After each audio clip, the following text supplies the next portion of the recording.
1945ல Christmas தினத்துக்கு முன்னாள் நாள் நைட்டு மேற்கு வர்ஜீனியால உள்ள பயட்வில்ல ஒரு குடும்பம் வசிக்குது. ஒரு சின்ன ஊரு தான். இவங்க கொஞ்சம் பெரிய குடும்பம். ஹஸ்பண்ட் ஒய்ஃப் 9 குழந்தைகள். ஸோ அங்க வசிக்கிறாங்க. ஸோ அடுத்த நாள் கிறிஸ்துமஸ் முன்னாள் நாள் நைட்டு எல்லாம் சாப்பிட்டுட்டு எல்லாம் என்னன்னா பெற்றோர்கள் கீழே படுத்திருக்காங்க. பக்கத்திலேயே 4 குழந்தைகள் படுக்கிறாங்க. மேல ஃபர்ஸ்ட் ரூம்ல 5 குழந்தைகள் படுத்திருக்காங்க. ஸோ படுத்துக்கிட்டே இருக்கப்போ ஒரு ஸ்டேஜ்ல புகை ரொம்ப புகை வருது. அந்த அறை ஃபுல்லா புகை இருக்கு. எந்திரிச்சு பாக்குறாங்க. உடனே பசங்களை கூட்டிட்டு வெளியில ஓடி வர்றாங்க. வெளியில ஓடி பார்த்தோன்னா எல்லா குழந்தையும் வந்திருக்கும்னு நினைச்சாங்க. பார்த்தா மேல இருக்க 5 குழந்தைகள் வரல. சரின்னு சொல்லி போய் 2 பேரும் போறாங்க. உள்ள போறப்ப மேல படிக்கட்டுகள் எல்லாமே எரிஞ்சு போய் கிடக்கு. சரி அந்த சைடு இந்த சைடு போய் பார்க்கலான்னு பார்த்தா அந்த ஏணி இருக்கிற ஏணி இல்ல. சரி என்னடா கார் எடுத்து வச்சு அது மேல ஏறி பார்க்கலாம்னு பாத்தீங்கன்னா அந்த காரும் என்னன்னா ஓட மாட்டேங்குது. என்ன பிரச்சனைன்னு தெரியல. எல்லாமே சம்பந்தமா இருக்குன்னு பாத்தீங்கன்னா 3/4 மணி நேரத்துல என்னன்னா அந்த இடமே அந்த கட்டிடமே எரிஞ்சு சாம்பலா போகுது. ஸோ இவங்க என்னன்னா இதுக்கிடையில பக்கத்து வீட்டுல அந்த குழந்தைகள்ல ஒரு பொண்ணு பக்கத்து வீட்டுல போய் ஃபோன் பண்ணி ஃபயர் ஆபீஸ்க்கு சொல்லுது. ரிங்கு மட்டும் போகுது, எடுக்கல. ஸோ இதை அந்த வீட்டுல இருந்து இன்னொரு வீட்டுக்கு கால் பண்ணி அங்க இருந்து ஃபயர் ஆபீஸ்க்கு ஃபோன் அடிக்கிறாங்க. ரிங்கு மட்டும் போகுது, எடுக்கல. ஒருத்தவர் அங்கிட்ட வந்துகிட்டு இருந்தவர் அதை பார்த்து ஸ்ட்ரெயிட்டா ஃபயர் ஆபீஸ்க்கே போய் அங்க போய் சொல்றாரு. வர்றோம் அப்படின்னு சொன்னவங்க 7 மணி நேரம் கழிச்சு வர்றாங்க. ஸோ அந்த வீட்டுக்கும் ஃபயர் ஆபீஸ்க்கும் இடைப்பட்ட தூரம் 4 கிலோமீட்டர் தான். ஏன் அப்படி லேட்டா வந்தாங்க விஷயம் காரணம் தெரியல. எப்பயுமே ஃபயர் ஸ்டேஷன்ல 2 நிமிஷத்துல எப்படி வண்டி எடுத்துட்டு கிளம்பணும் அப்படின்றது ஏற்கனவே இன்ஸ்ட்ரக்ஷன் பண்ணி சொல்லப்பட்டிருக்கும். ஏன் இவ்வளவு லேட்டா வந்தாங்கன்னு தெரியல. ஸோ அங்க ஃபயர் ஆக்சிடென்ட் வந்த இடத்துல பாக்குறாங்க. எந்த ஒரு உடல்லே இல்ல. எல்லாமே ஒரு கறிக்கட்டையா இருக்கு. மனித உடலுடைய எலும்பு கூட எப்படின்னா எவ்வளவுதான் பொசுக்குனாலும் அந்த அளவுக்கு கறிக்கட்டையா ஆகுறது இல்ல. ஸோ இது என்னன்னா எந்த இடத்துலயும் குழந்தைகள் இருந்ததுக்கான தடயமும் இல்ல. அண்டு ஃபுல்லாவே செக் பண்றாங்க. எந்த இடத்துலயும் அந்த 5 குழந்தைகள் இருந்ததுக்கான ஒரு தடயம் இல்ல. இருந்தாலும் ஒரு ஸ்டேஜ்ல என்னன்னா எல்லாத்துக்குமே ஒரு குழப்பம் இருக்கு. எங்க போனாங்க, என்ன செஞ்சாங்க அப்படின்னு இவரை பத்தி சொல்லணும்னா இவர் இட்டாலியில இருந்து அமெரிக்காவுக்கு குடிபெயர்ந்தவர். இட்டாலியில முசோலினிய கொஞ்சம் எதிர்த்தவர் போல. சோ அவரை எதிர்த்துட்டு எப்படியே தப்பிச்சு இங்க ஃபேமிலியை கூட்டிட்டு இங்க வந்தவர் அப்படின்னு சொல்லப்படுது. பக்கத்துல உள்ளவங்க எல்லாம் அதை தான் சொன்னாங்க. இவர் வீட்டுல பாத்தீங்கன்னா ஃபயர் எரிஞ்சிச்சு, வயர் ப்ராப்ளம் அப்படின்னு சொல்லலாம்னு பார்த்தா இவர் 1.5 மாசத்துக்கு முன்னாடி தான் அந்த வீட்டுல இருக்க எல்லா வயர் கனெக்ஷன் எல்லாமே பார்த்து நல்லா இருக்குன்னு சொல்லி சர்டிபிகேட்டும் வாங்கியிருந்தாரு. ஸோ அப்போ என்னன்னா வெளியில இருந்து எரிஞ்சதுக்கான வாய்ப்புகள் இருக்குன்னு சொல்லப்பட்டது. 1 மாதம் முன்பு லைஃப் இன்சூரன்ஸ் எடுக்கணும்னு சொல்லி ஒருத்தர் வந்தாரு. கிட்டத்தட்ட 6 மணி நேரம் கன்வின்ஸ் பண்ணி பேசினாரு. லாஸ்ட் வரை லைஃப் இன்சூரன்ஸ் எடுக்கல. ஸோ அவர் வெளியில போறப்ப திட்டிக்கிட்டு போனாரு. உன் குடும்பமே இங்க எரிஞ்சிரும் அப்படின்னு சொல்லிட்டு போனதா பக்கத்து வீட்டுக்காரவங்க சொன்னாங்க. போலீஸும் என்னன்னா என்ன ஆனாங்கன்னு தெரியல. ஒரு ஸ்டேஜ்ல சர்டிபிகேட்டை கொடுத்து டெத் சர்டிபிகேட் கொடுத்து கேஸை முடிக்க பாக்குறாங்க. இவர் என்னன்னா பிரைவேட் டிடெக்டிவ் வச்சு மூவ் பண்றாரு. ஸோ அந்த 5 குழந்தைகள் என்ன ஆனாங்க அப்படின்ட்டு ஒரு ஸ்டேஜ்ல என்னன்னா பக்கத்து உள்ள ஊர்ல இவர் சொல்ற டைமுக்கு அடுத்த நாள் ஒரு இடத்துல 5 குழந்தையும் 2 பாய்ஸ் 2 கேர்ள்ஸ் இருந்தாங்க. ரிசப்ஷனிஸ்ட் சொன்னாங்க என்ன பேச விடல, நைட்டு இருந்தாங்க, அடுத்த நாள் காலையில கிளம்பிட்டாங்க அப்படின்ற விஷயம் இவருக்கு சொல்லப்படுது. ஸோ இவர் போய் அங்க போய் பாக்குறாரு. எதுவுமே கரெக்டா பிடிபடல. ஆனா குழந்தையோட ஃபேஸ் ஐடென்டிஃபை பண்றாங்க. விஷயம் என்னன்னா இவர் முசோலினில இருந்து தப்பிச்சு வந்தனால பழி வாங்குறதுக்காக இவருடைய குழந்தைகளை கடத்திட்டு போய் அங்கங்க தனியா வச்சுட்டாங்க அப்படின்ற விஷயம் பிற்காலங்கள்ல சொல்லப்பட்டது. ஒரு காலத்துல என்னன்னா அவருடைய வீட்டுக்கு ஒரு லெட்டர், அதாவது பெயர் எழுதப்படாத ஒரு லெட்டர் வந்ததாகவும் அந்த லெட்டர்ல பல குறிப்புகள், சங்கேத குறிப்புகளும் ஒரு பாஸ்வேர்டு குறிப்புகளும் இருக்கு. அதை பார்த்தோன்னே அவருக்கு என்ன விஷயம் நடந்திருக்கும்ன்றது தோணுனதும் பையனுடைய போட்டோ, அதாவது சிறு வயதில் தொலைந்த பையனுடைய போட்டோவும் இப்ப இருக்க போட்டோவும் போட்டு அனுப்பிச்சதாகவும் சொல்லப்பட்டது.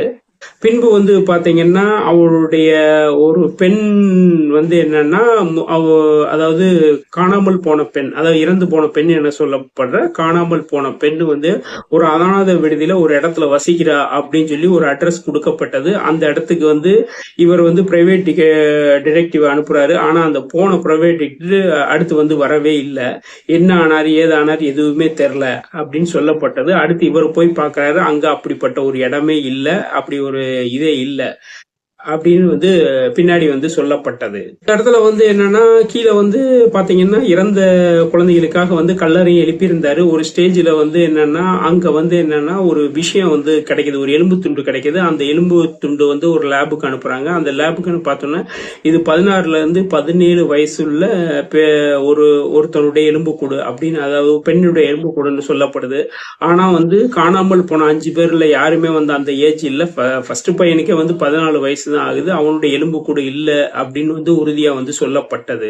ஃபயர் ஆக்சிடென்ட் நடந்து 40 வருஷம் ஆச்சு. இவங்களும் வந்து தளராம வந்து தேடிக்கிட்டு இருந்தாங்க. ஒரு ஸ்டேஜ்ல வந்து ஒரு பெரிய பேனரை வச்சு பிரைஸ் அறிவிச்சாங்க.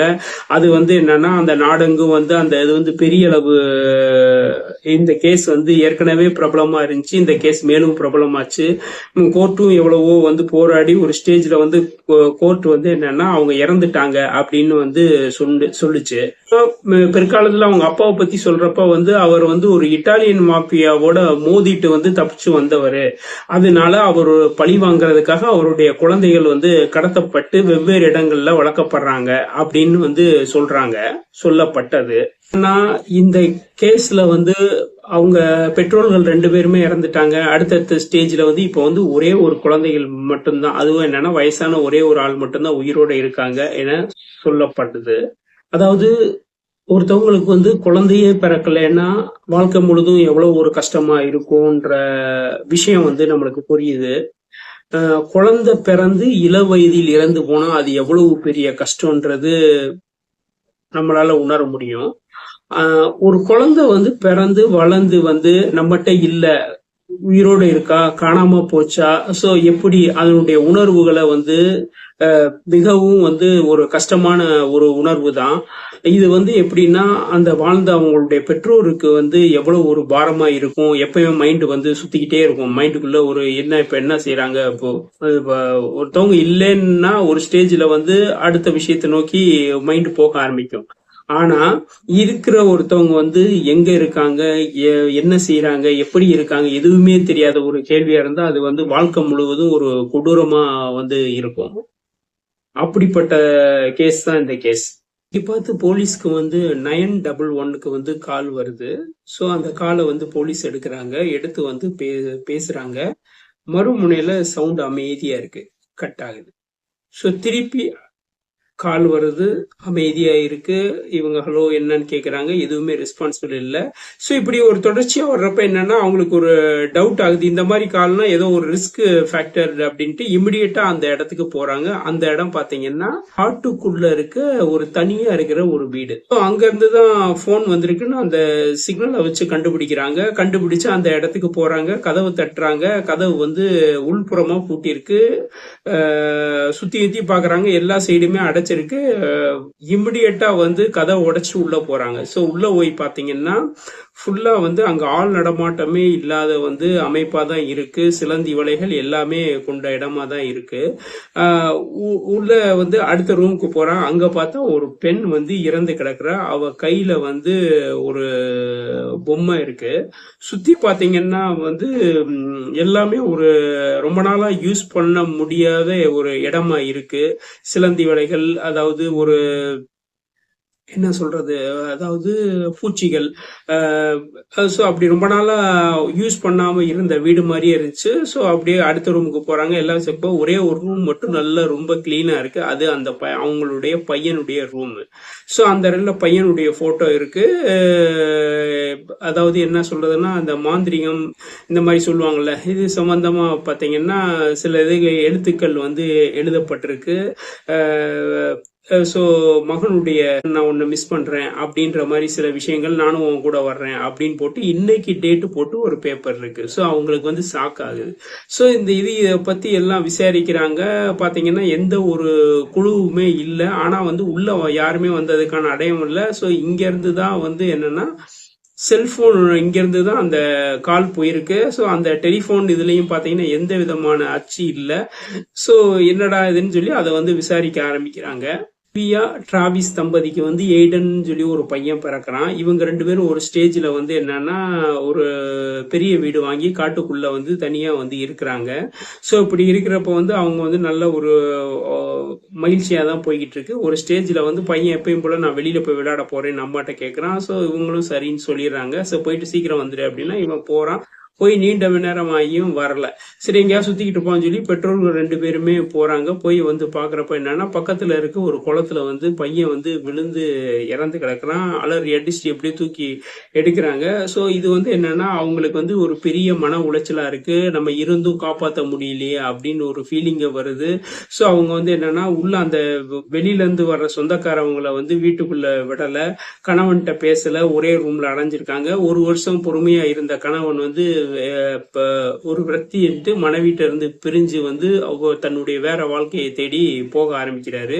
வீட்டுக்கு வந்த சொந்தக்காரங்க யாரும் வீட்டுக்குள்ள விடல, கதவு உள்பக்கமா பூட்டிக்கிட்டே வந்து இந்த பொண்ணு மட்டும் இருக்கு.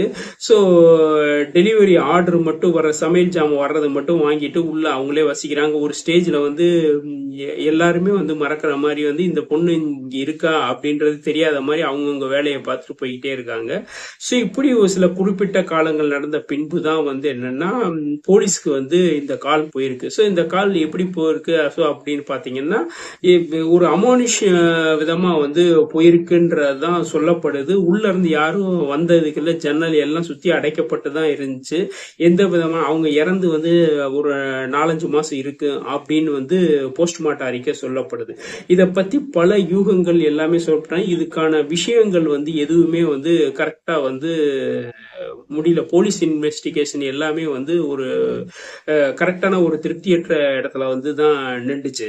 ஒலிவியா வந்து என்னன்னா அது 13 ஏக்கர் கொண்ட காட்டுல ஒரு தனியான ஒரு பெரிய வீட்டுல தான் அவங்க இருந்தாங்க. ஸோ எப்படி இருந்தாங்கன்னா ஸோ மகனை இழந்த துக்கத்துல வந்து தனியா யார்கிட்டையும் பேசாம ஒரு கணவன்கிட்ட கூட வந்து கோச்சிட்டு அமைதியா வந்து இருந்தாங்க. ஒரு மன உளைச்சல்ல தான் எப்பயுமே இருந்தாங்க. ஏதோ காலத்தை வந்து நகர்த்திக்கிட்டு போயிருந்தாங்க. ஒரு ஸ்டேஜ்ல வந்து என்னன்னா அமானுஷ விஷயங்கள், பிளாக் மேஜிக்னு சொல்றோம்ல, அப்படிதான் வந்து நடந்திருக்கு அப்படின்னு வந்து சொல்லப்பட்டது. அங்க இருக்க பொம்மைகள் எல்லாமே வந்து திபேத்தியத்துல வந்து எப்படி வந்து ஒரு உருவத்தை வந்து இறந்த உருவத்தை வந்து வெளிக்கொண்டு வர்றதுக்கான ஒரு ஃபார்மேட்ல தான் அங்க வந்து இருந்துச்சு. அது வந்து என்னன்னா ரிஃப்ளெக்ட் ஆகி வந்து இவங்களுக்கே வந்து ஆபத்தா முடிஞ்சிருச்சு அப்படின்னு வந்து சொல்லப்பட்டது. ஸோ இதுதான் வந்து இதனுடைய ஒரிஜினல் விஷயம். இதுக்கடுத்து வந்து பாத்தீங்கன்னா ட்விஸ்ட் மேல ட்விஸ்ட் மாதிரி வந்து என்னன்னா இது வந்து என்னன்னா ஒரு ட்ரெய்லர் வந்து ரிலீஸ் ஆகுது. ஒரு ஃபண்ட் படத்துக்காக வந்து இது நாங்க பண்ணணும் அப்படின்ற மாதிரி சில அறிக்கைகள்லாம் வந்து வெளியில வந்துச்சு. அந்த அறிக்கைகள் எல்லாமே வந்து ஒரு முன்ன பின்ன இருந்துச்சு. அதாவது இறந்த பெண்ணுடைய இதுவும் பாத்தீங்கன்னா அந்த கேஸோட நம்பரும் பாத்தீங்கன்னா கேஸ் நம்பர் முன்னாடி வருஷம், இறந்த பொண்ணு வந்து அதுக்கு என்ன சொல்றது பின்னாடி வருஷம் அப்படின்ற மாதிரி இருந்துச்சு. ஒரு நம்பும்படியா இல்லை. ஆனா சொல்லப்பட்ட விஷயங்கள் வந்து கரெக்டா இருந்துச்சு.